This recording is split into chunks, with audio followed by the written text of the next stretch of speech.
ने अकाल के दौर में एक लड़की को उठाया था, लेकिन 300 साल बाद देवदानव युद्ध में वही लड़की जो अब दानवों की अधिपति बन चुकी थी ने एक ही वार में मेरा दिल चीर दिया। वह मेरे शरीर पर ऐसे पैर रखे खड़ी थी जैसे मैं कोई मरा हुआ कुत्ता हूँ। चेन हुआइयान, जब तुमने मुझे फंसाया था, क्या तब सोचा था कि आज ऐसा दिन आएगा? लेकिन उसे यह नहीं पता था कि मैं उसकी ही तलवार से मरना चाहता था। मैंने सिस्टम के साथ सौदा किया था, मिशन पूरा करूंगा तो ही ब्लू स्टार पृथ्वी लौट सकूंगा। इसीलिए 300 साल पहले मैंने अमर तलवार चुरा ली, अपने संप्रदाय से गद्दारी की और अमर स्तर तक पहुंचा।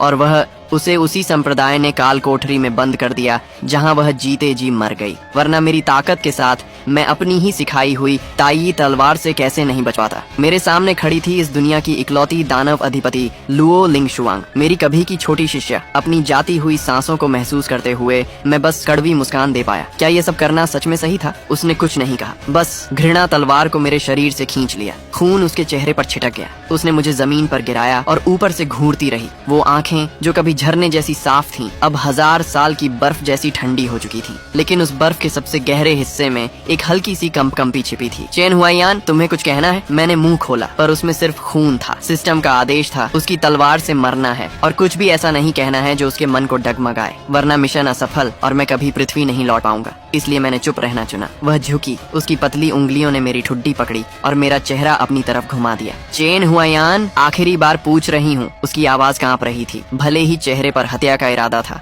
क्या तुम सच में कुछ नहीं कहोगे?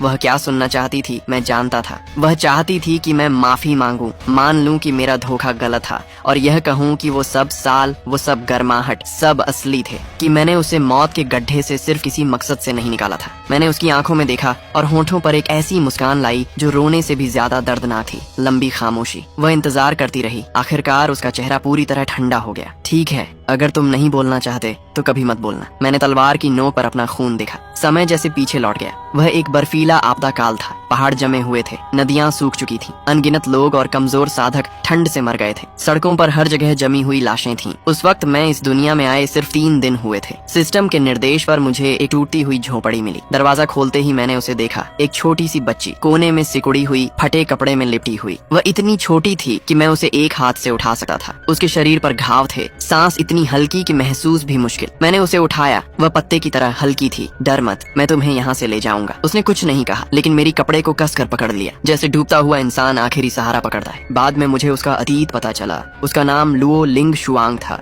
जन्म के साथ ही माँ मर गई थी। गांव वालों ने उसे निकाल दिया था। 5 साल की बच्ची इस बेरहम दुनिया में कुत्तों के साथ खाना छीनती, घास के ढेर में सोती थी। मुझे नहीं पता वह कैसे जिंदा रही। शायद किस्मत चाहती थी कि वह और दर्द सहे। उसे पालने के लिए मैं शुआंथियन संप्रदाय में गया। झाड़ू लगाया, लकड़ी काटी, सामान उठाया, भट्टियां साफ की, जानवरों को खिलाया, सब कुछ किया। दिन के 12 घंटे काम करता था। मजदूरी बस इतनी कि खाना और कपड़ा मिल सके। लेकिन लुओ लिंगशुआंग बड़ी होती गई। 5 से 10, 10 से 15 साल। एक सुंदर युवती बन गई। उसकी प्रतिभा मुझसे कहीं ज्यादा थी। मुझे एक बुजुर्ग ने चुना। मैं बाहरी शिष्य से अंदरूनी शिष्य बन गया। 10 साल बाद मुख्य शिष्य बना। वह भी मेरे साथ संप्रदाय में आई, मेरी छोटी शिष्या बनकर। वह समय इस दुनिया में मेरे 300 सालों का सबसे अच्छा समय था। अचानक वर्तमान में लौटा। घृणा तलवार फिर गिरी, लेकिन आखिरी पल में मैंने देखा उसका हाथ कांप रहा था। जब तलवार मेरे शरीर को चीर रही थी, उसकी आंखों में एक पल के लिए खालीपन था। फिर वह फिर से कठोर हो गई। मेरा शरीर मिटने लगा। पीछे बस धर्म सेना रह गई। मरने से पहले मैंने आखिरी बार जो देखा वह उसकी पीठ थी, अकेली,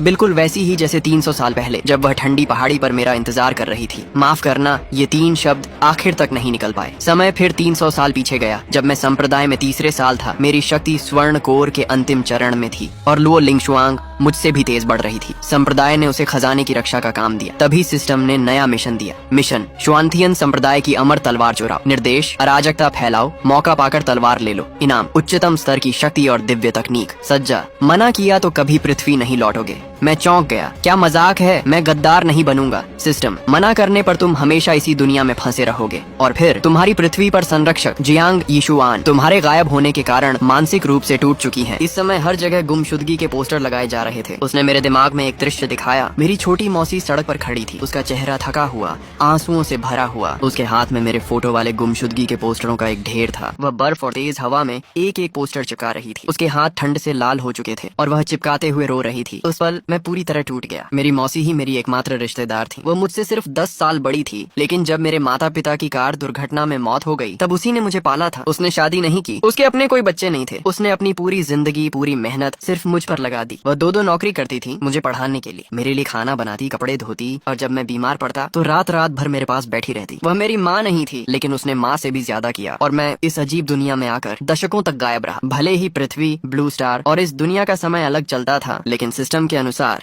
पृथ्वी पर बहुत समय बीत चुका था। मेरी मौसी ने जरूर सोचा होगा कि मैं मर गया। उसने जरूर सोचा होगा कि उसका एकमात्र अपना इंसान बस ऐसे ही दुनिया से गायब हो गया। मैंने आंखें बंद कर ली। खून पूरे शरीर में उबल रहा था। बहुत देर बाद मैंने आंखें खोली। मैं मिशन स्वीकार करता हूँ, लेकिन मुझे क्या पता था इन 4 शब्दों ने लो लिंग शुआंग को नरक में धकेल दिया। योजना को पूरी तरह सफल बनाने के लिए मैंने बहुत सावधानी से सब कुछ तय किया। वे दानव साधक पहले से ही शुआनथियन संप्रदाय के खजाने पर नजर रखे हुए थे। मैंने उन्हें अंदरूनी सहयोगी का दर्जा दिया और उन्होंने खुशी खुशी स्वीकार कर लिया। एकमात्र समस्या थी लो लिंग शुआंग। वह खजाना कक्ष की रक्षक थी। उसकी ताकत और सतर्कता के साथ दानव लोग अंदर घुस ही नहीं सकते थे। मुझे उसे दूर ले जाना था, इसलिए मैंने एक पत्र लिखा। छोटी शिष्या, तुम्हारे बड़े भाई ने हान शियाओ शिखर पर 1000 साल पुरानी बर्फीली जड़ी बूटी पाई है जो तुम्हारे उन्नयन में बहुत मदद करेगी। आज मैं व्यस्त हूँ, तुम पहले वहाँ जाकर मेरा इंतजार करो। शाम से पहले मैं जरूर पहुँच जाऊंगा। मुझे पता था वह जाएगी, क्योंकि इस दुनिया में अगर कोई एक इंसान था जिस पर वह पूरी तरह भरोसा करती थी तो बिन मीट। आखिर मैंने ही उसे उस बर्फीली मौत से बचाया था। मैंने ही उसका नाम रखा, उसे पढ़ना लिखना सिखाया, उसे साधना सिखाई। जब वह डरावने सपनों से जागती थी तो मैं ही उसके पास बैठकर कहता, भाई यहाँ है, डर मत। वह मुझ पर कैसे भरोसा न करती। पत्र में एक और पंक्ति थी, लिंग शुआंग, भाई के पास तुम्हारे लिए एक सरप्राइज है। उस दिन वह हान शियाओ शिखर पर गई। उसने वह हल्की नीली पोशाक पहनी जो मैंने उसे दी थी। वह पोशाक वह सिर्फ तब पहनती थी जब वह सबसे ज्यादा खुश होती थी, लेकिन वह पूरे दिन इंतजार करती रही, सुबह से शाम तक। फिर बर्फ गिरने लगी, आसमान अंधेरा हो गया। उसे अपने भाई का इंतजार था, लेकिन जो आया वह था संप्रदाय का अनुशासन अधिकारी। और एक खबर, चेन हुआयान ने दानवों के साथ मिलकर संप्रदाय का खजाना चुरा लिया है और वह गद्दार बन चुका है। लो लिंग शुआंग पर आरोप लगा। वह अपनी ड्यूटी छोड़कर गई और गद्दारी में शामिल है, क्योंकि उसका मेरे साथ गहरा संबंध था। सबने उसे गद्दार कहा। संप्रदाय ने उसे पकड़ लिया। उसकी आत्मा को खींचा गया, उसकी हड्डियां तोड़ी गईं, उसे झड़ दिया गया और निषिद्ध तकनीकों से उसकी आत्मा तक खंगाली गई। उस अंधेरी नम जेल में उसने अनगिनत यातनाएं सही, फिर भी वह अपने भाई पर विश्वास करती रही। उन दर्द भरी रातों में वह बस एक चीज चाहती थी कि वह व्यक्ति आए जिसे वह अपना प्रकाश मानती थी, लेकिन कोई नहीं आया। और मैं हजारों मील दूर दानवों से छीनी हुई तलवार के साथ अपनी ताकत बढ़ा रहा था। तलवार मिलते ही मैंने उन दानव साधकों को भी खत्म कर दिया। मुझे यह भी नहीं पता था वह जिंदा है या मर चुकी। 300 साल बाद लो युन महाद्वीप पर पहली बार एक महिला दानव अधिपति उभरी और उसका नाम था लो लिंग शुआंग। वह निर्दयी बन चुकी थी। बाहर आते ही उसने सबसे पहला काम किया, शुआनथियन संप्रदाय का संहार। हजारों लोग, कोई भी जीवित नहीं बचा। फिर वह मुझे ढूंढने आई और तब तक मैं भी सिस्टम की मदद से उसी स्तर पर पहुंच चुका था। मैंने अपना संप्रदाय बना लिया था और धर्म पक्ष का सबसे बड़ा अमर बन गया था। दोनों पक्ष, देव और दानव, आमने सामने खड़े थे। 300 साल की नफरत के बीच मैं फिर भी उसकी आंखों को पहचान गया। वही आंखें जो उसने पहली बार खोली थीं जब मैंने उसे बर्फ में उठाया था। लेकिन मैं पूरी तरह खत्म नहीं हुआ था। असल में सिस्टम ने मुझे तुरंत नहीं भेजा। उसने मुझे एक आखिरी घंटा दिया इस दुनिया से विदा लेने के लिए। अंतिम मिशन पूरा हुआ। आत्मा को स्थिर होने के लिए समय चाहिए। आपको 1 घंटे की स्वतंत्रता दी जाती है। 1 घंटे बाद आप पृथ्वी पर लौटेंगे। इस दौरान आप केवल आत्मा के रूप में रहेंगे और किसी से संपर्क नहीं कर सकेंगे। मैं हवा में तैर रहा था, एक अदृश्य दर्शक की तरह। इस दुनिया में अपने आखिरी 1 घंटे में कैद। देव दानव युद्ध खत्म हो चुका था। धर्म पक्ष हार चुका था। अधिकांश साधक मारे गए, बाकी या तो भाग गए या आत्मसमर्पण कर दिया। लो लिंग शुआंग अकेली ही हवा में उड़कर चली गई, लेकिन वह सिर्फ एक जगह गई, हान शियाओ शिखर, जहाँ कभी शुआनथियन संप्रदाय था। अब वह खंडहर बन चुका था। टूटी दीवारें, जंगली घास और चारों तरफ मौत जैसी खामोशी। वह चट्टान के किनारे खड़ी थी। नीचे अथाह गहराई और चारों ओर घना कोहरा। वहाँ एक पुराना देवदार का पेड़ था, मजबूत, जीवित। वह पेड़ हम दोनों ने साथ लगाया था। जब वह पहली बार संप्रदाय में आई थी तब उसने एक बीज उठाया और मुझसे कहा, भाई चलो एक पेड़ लगाते हैं। मैंने पूछा क्यों? उसने कहा, आपने कहा था कि देवदार सबसे मजबूत होता है, मैं भी वैसी बनना चाहती हूँ। हमने मिलकर पेड़ लगाया। उसने पानी डाला और एक लाल धागा बांधा, इच्छा का प्रतीक। मैंने पूछा क्या मांगा? वह शर्मा कर बोली, नहीं बताऊंगी। फिर धीरे से कहा, काश भाई कभी मुझे छोड़कर न जाए और जब मैं बड़ी हो जाऊं तो उनसे शादी करूं। 300 साल बाद वह बीज एक विशाल पेड़ बन गया और उसे लगाने वाले 2 लोग, एक निर्दयी दानव अधिपति और एक भटकती आत्मा। मैं उसे देख रहा था। वो पेड़ के पास गई, उसकी छाल को छुआ, फिर धीरे से बैठ गई, घुटनों को पकड़कर। आंसू उसके चेहरे से गिरने लगे, एक एक कर। 300 साल में लुओ लिंग शुआंग ने कभी नहीं रोया था।